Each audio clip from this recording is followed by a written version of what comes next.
तो जैसा कि आपको पता है कि हम direct tax and indirect taxes की पूरी एक सीरीज हमने स्टार्ट की हुई है, जिसमें हमने अब तक 12 लेक्चर रिकॉर्ड किए हैं, जो मैंने अपने चैनल पे डाल भी दिए हैं। आज से हम जीएसटी शॉर्ट स्टार्ट करने वाले हैं।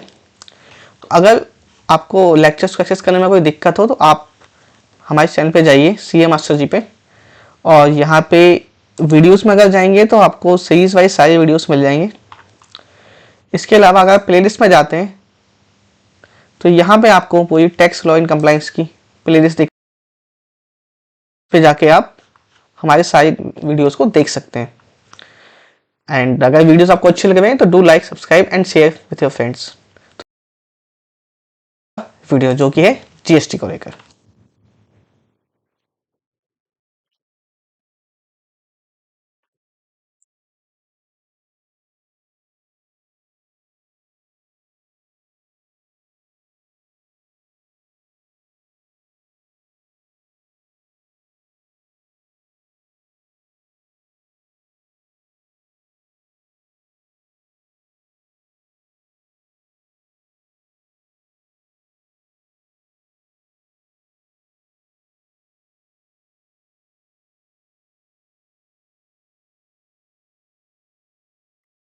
देखिए, जीएसटी का सबसे पहले आपको समझना पड़ेगा जीएसटी क्या होता है, जीएसटी कब से स्टार्ट हुआ था।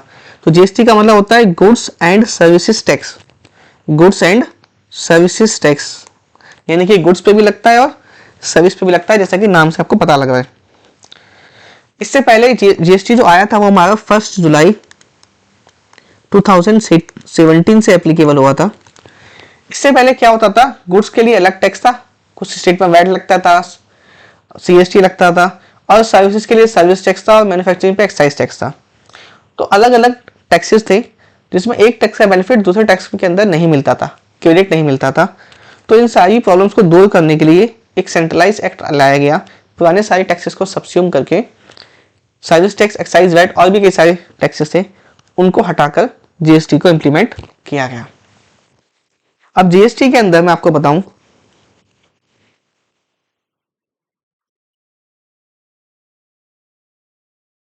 जीएसटी का मतलब होता है गुड्स एंड सर्विसेज टैक्स। तो जीएसटी के अंदर एक तो सेंट्रल टैक्स हो गया, जिसको हम बोलते हैं आईजीएसटी यानी कि integrated goods and services tax. दूसरा होता है सीजीएसटी, देन एसटीएसटी, और देन हमारा आता है यूटी जीएसटी। सीजीएसटी का मतलब है central goods and service tax, SGST का मतलब है state goods and services tax, और यूटी जीएसटी का मतलब है यूनियन टेरिटरी का goods and services tax. GST काम कैसे करता है एक बार उसको समझते हैं। मान लीजिए एक बायर है ए, एक है बी और एक है सी।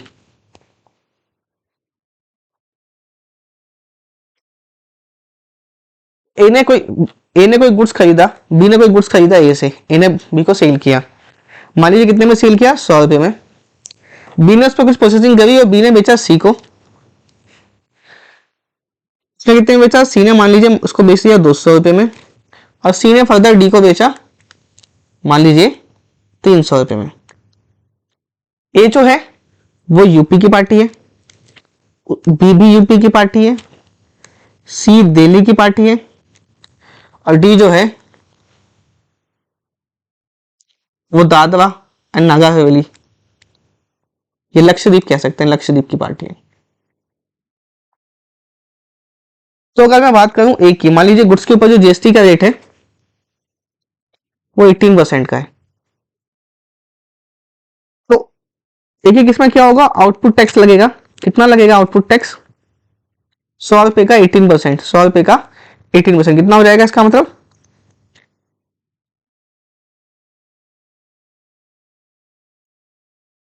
18 रुपए। क्योंकि ए ने पहली बार खरीदा था, मान लेते ए ने जो यूज किया उस पर जीएसटी लगता तो उसका आईटीसी नील है।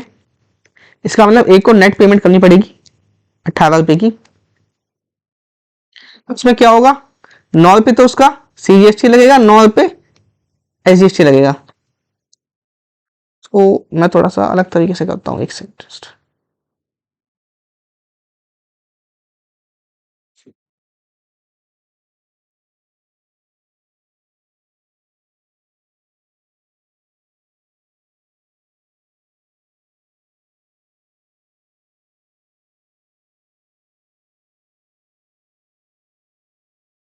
सबसे पहले हम ए की बात करते हैं, तो ए के केस में आउटपुट टैक्स क्या हो जाएगा हमारा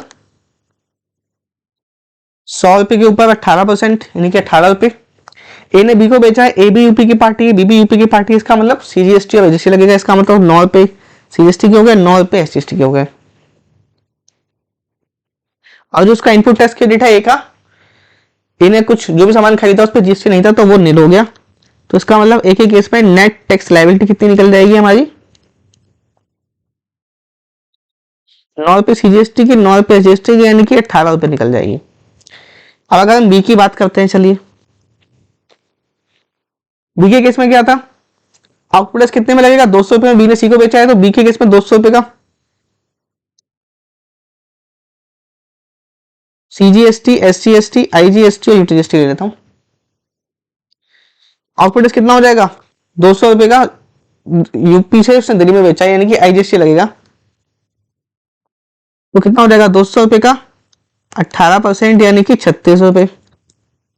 इसके पास आईटीसी कितना था, क्योंकि ए ने बी को बेचा तो बी ने खरीदा था, तो इसका मतलब ये जो ए ने टैक्स पे किया 18 रुपए का, ये बी के लिए आईटीसी हो जाएगा, और वो जो सीजीएसटी है जिसका वो यहां से माइनस हो जाएगा। इसका मतलब बी की लायबिलिटी कितनी आ जाएगी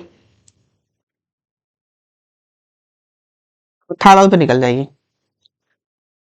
अब बी ने सी को बेचा, सी ने डी को बेचा था, डी सी दिल्ली की पार्टी है, डी दादा नवई की हवेली की पार्टी है, तो यहाँ पे क्या लगेगा, यहाँ पे यूटीजीएसटी लगेगा, सीजीएसटी लग जाएगा। तो उसके केस में क्या होगा कि आउटपुट लायबिलिटी क्या हो जाएगी 300 का 18%, यानी कि 54 रुपए, तो 27 रुपए सीजीएसटी, 27 रुपए एसजीएसटी।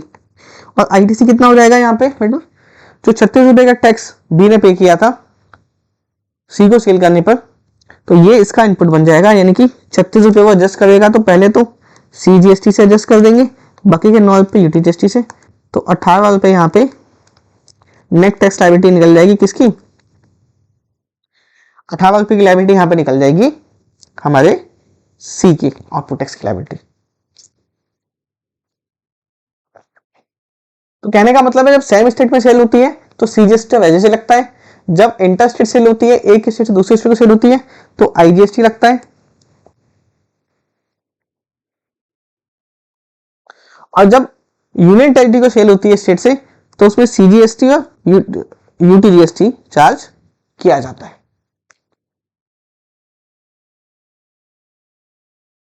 नेक्स्ट के साथ करते हैं मतलब जीएसटी में रजिस्ट्रेशन कब लेना होता है आपको।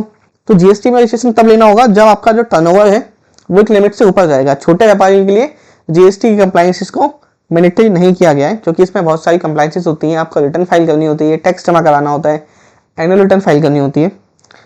तो हर कुछ स्टेट्स के अंदर ये लिमिट डिफर होती है। जैसे अगर हम गुड्स की बात करें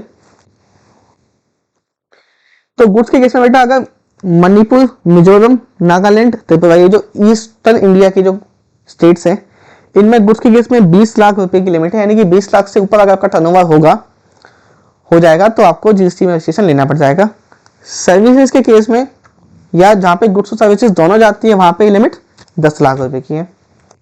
उसके अलावा और जो हमारी ईस्टर्न स्टेट है जैसे कि उत्तराखंड, मेघालय, सिक्किम, अरुणाचल प्रदेश, पौडीचेरी एंड तेलंगाना, इनके लिए गुड्स एंड सर्विसेज दोनों की लिमिट ही 20 लाख रुपए है। अदर स्टेट की हम बात करें यानी कि ईस्टर्न स्टेट को छोड़कर तो गुड्स के केस में 40 लाख रुपए की लिमिट है और सर्विस के केस में 20 लाख रुपए की लिमिट है, यानी कि इससे ऊपर अगर आपका टर्नओवर होगा तो आपको जीएसटी का रजिस्ट्रेशन लेना ही पड़ेगा। ये जो भी टर्नओवर होती है ये एग्रीगेट टर्नओवर निकाली जाती है पैन इंडिया बेसिस पर, यानी कि अगर मेरी मैंने एक ही पेन पर मल्टीपल बिजनेस लिए हुए हैं तो उन सबका टर्नओवर को एग्रीगेट करके देखा जाएगा। जो टैक्स पेयर है वो एक रजिस्ट्रेशन ले सकता है एक स्टेट के लिए, या फिर अगर एक स्टेट में मेरे मल्टीपल बिजनेस है तो वहां पर मैं मल्टीपल रजिस्ट्रेशन भी क्लेम ले सकता हूं। बात करते हैं जीएसटी के रजिस्ट्रेशन सस्पेंशन कब होता है। अगर आपकी जो आउटवर्ड सप्लाई होती है, आउटवर्ड सप्लाई की 2 रिटर्न होती है, जीएसटीआर 1 जिसमें हम इनवॉइस अपलोड करते हैं और जीएसटीआर 3 भी। अगर उन दोनों में आउटवर्ड सप्लाई में कोई डिफरेंस आ रहा है या फिर जो आपने आईटीसी क्लेम किया है 2 और 3 भी उसमें कोई डिफरेंस आ रहा है या फिर आपने रूल 10 का वायलेशन किया है तो उस केस में आपका जीएसटी का रजिस्ट्रेशन सस्पेंड हो सकता है। इसके अलावा जीएसटी रजिस्ट्रेशन कैंसिल कब हो सकता है। आपने 171 जो एंटी प्रॉफिटिंग था उसका वायलेशन किया हो, सेक्शन 16 में जो आईटीसी के रूल्स दे रखे हैं उसका वायलेशन किया हो, रूल 86B रूल 10A का वायलेशन किया हो, या फिर किसी भी टाइम पर जो आपकी आउटवर्ड सप्लाई है GSTR1 की वो GSTR3B से ज़्यादा है। ऐसा क्यों किया गया है? कई बार लोग सिर्फ GSTR1 फाइल करते थे, GSTR3B फाइल नहीं करते थे, क्योंकि 3B के अंदर टैक्स पे करना होता है और GSTR1 के बेसिस पे इनपुट मिल जाता था सामने वाली पार्टी को। उससे बचने के लिए गवर्नमेंट ने ये रूल लेके आया, अगर आप कंटिन्यूस 6 मंथ तक अपनी रिटर्न फाइल नहीं करते, QRMP के केस में अगर 2 कंटिन्यूस टैक्स पीरियड में रिटर्न फाइल नहीं करी तो रजिस्ट्रेशन कैंसिल हो जाएगा, या फिर आपने कंपोजिट टैक्स पीरियड में अपना रिटर्न बेटा 3 महीने के अंदर फाइल कर देना चाहिए फाइनेंशियल ईयर क्लोज होने के, नहीं तो उसका रजिस्ट्रेशन कैंसिल हो सकता है, या फिर आपने गुड्स और सर्विसेज बिना इनवॉइस के इशू किया है तो भी आपका रजिस्ट्रेशन कैंसिल हो सकता है। तो ये पूरा बेटा हमारा GST और रजिस्ट्रेशन के बारे में हमने इस लेक्चर में पढ़ा। मिलते हैं नेक्स्ट लेक्चर में, till then take care, bye bye.